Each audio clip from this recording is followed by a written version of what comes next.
Hello guys, pag-usapan lang natin ang nakakagulat na balita umano. Pamangkin ni Catherine Bernardo na payakap kay Alden Richard abang sila guys ay papaalis nga naman sa may Ayala Mall kung saan ginanap ang last tour ni na Alden Richard at Catherine Bernardo. Ganito si Baby Q kay Alden. Sobrang close din ng dalawang magkapatid na pamangkin ni Alden Richard. Siyempre guys, big deal nga naman ito, 'di ba? Ang mga naggaganap umano guys kay Alden Richard at lalong-lalo na guys, pabor na ang pamilyang Bernardo. Dahil siyempre inamin naman guys ni Mami Min Bernardo at lalong-lalo na guys ang kapatid ni Catherine Bernardo na ang boto nila ay si Alden Richard. Ibig sabihin pala nito guys, pinagbotohan ng pamilyang Bernardo kung sino ang pasado sa puso ni Catherine Bernardo. Walang iba kundi si Alden Richard. Lamang nga naman kasi guys si Alden Richard sa lahat ng mga nanliligaw umano kay Catherine Bernardo. Unang-una guys, siyempre nagkaroon na sila ng unang movie. Anong nangyari sa unang movie nila? Naging highest earning sa buong Pilipinas. At ang ikalawa naman guys, ano ang magiging bonus ito para kay Alden Richard? Siyempre guys, solong-solo niya si Catherine Bernardo. 1 month nga naman guys na nangyari ito sa Canada. 'Di ba? Grabe nga naman guys, kita niyo naman si Marvin nakapag-ayag ng kanyang damdamin dahil sa lahat ng kanyang nasaksihan na kinikilos umano ni na Alden Richard at Catherine Bernardo. Hindi pa ba patunay yon para kay Marvin na siya ang nagbukas ng lihim ni na Alden Richard at Catherine Bernardo? At lalong-lalo na guys, nakita natin ang pagsasalita ni Joros na hindi ka nga naman parang pumapreno guys, no? Hindi nga naman kasi siya palyado ang kanyang bibig. Ibig sabihin guys, no, yung palyadong bibig, ibig sabihin uling-uli na doon, 'di ba? Doon pa lang guys sa dalawa pa lang, kitang-kita na natin na mayroon talagang lihim na nangyayari. 'Di ba? At tignan na naman natin guys ang dalawa, si Catherine at Alden Richard sa pangyayari na medyo natataranta na yung dalawa guys eh. 'Di ba? Medyo kinabahan na yung dalawa. Masaya na sana guys nung una eh. Kasi nanood nga naman sila ng kung ano guys ang gagawin nila para magpasalamat nga naman sa mga fans at mga netizens na siyempre guys mga bumili at sumuporta sa kanila hanggang sa matapos ang kanilang mall tour, 'di ba? Kaso nga lang kasi guys, dahil sa kanilang pasasalamat, grabe. Meron nga naman kasi guys, nag-booking nga naman. Dahil nga naman kasi guys, lumitaw na ang mga lihim na inaakala guys ng mga tao ay magkaibigan lang sila. Pero sa iba kasi guys, hindi eh, 'di ba? Kita niyo naman guys, Marvin, Joros, medyo kakaiba ang kinikilos. Catherine, medyo kakaiba ang kinikilos kasi tinuturo niya yung bibig, guys, no? Si Alden Richard naman guys, medyo nalungkot. Kasi alam naman natin guys, ang matagal nilang iniingatan, more than 6 months or igit pa doon, 'di ba?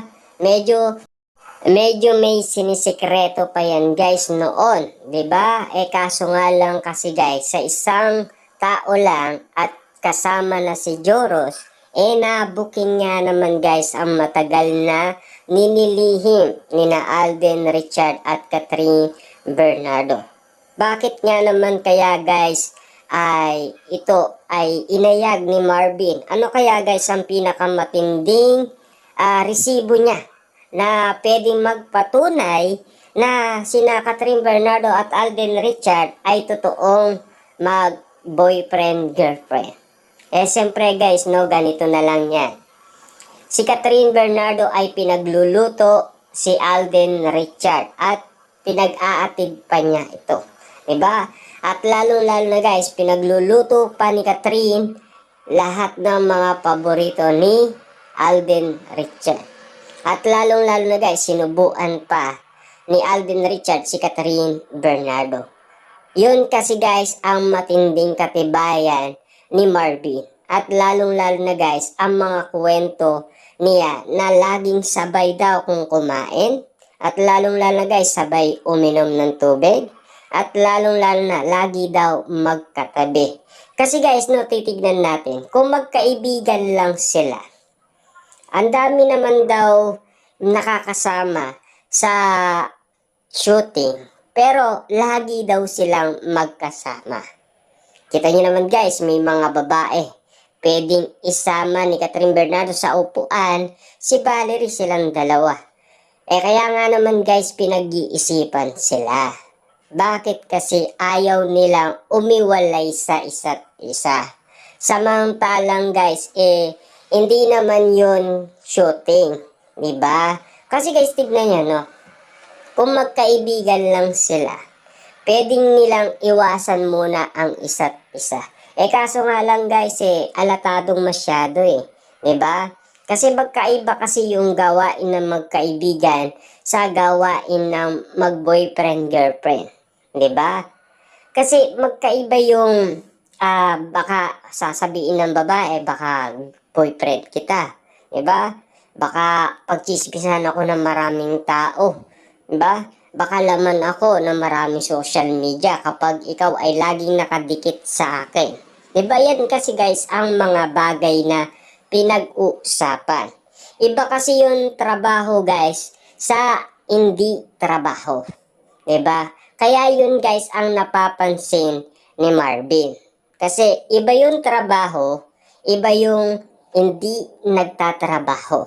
Magkaiba na yun guys Kaya yung mga nakita ni Marvin, hindi na yun gawain ni Ethan at Joy. Gawain na yun guys ni Alden Richard at Catherine Bernardo. Kaya malaking duda at pagtataka ni Marvin kung bakit niya nga guys binuksan yun sa maraming tao. Yun kasi guys ang matinding ebidensya niyang pinang-aawakan umano kina Catherine Bernardo at Alden Richard. Ibig sabihin, naiintindihan niya kasi guys kung ano ang ibig sabihin na sila ay nagtatrabaho. Pwedeng-pwede yun. Kasi bilang Ethan at Joy. Pero kapag sila guys ay tapos na sa trabaho, magkaiba na yon. Ibig sabihin si Alden Richard na yon at Catherine Bernardo na yon. Diba? Kasi malayo guys sa sinasabing magkaibigan. Diba? Kahit na nga sila, nagdududa sila na sinasabi nga nila noon na sinasabi nila, hindi ko alam kung magkaibigan nga naman sila kasi nagdududa rin kami. Diba? Sa dalawa.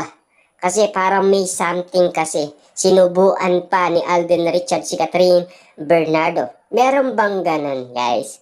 Diba? Lalong-lalo na sinabi ni Catherine Bernardo sa atin guys sa lie detector test, kapag meron lang okasyon or mag-gym lang sila kapag tapos na ang kanilang shooting.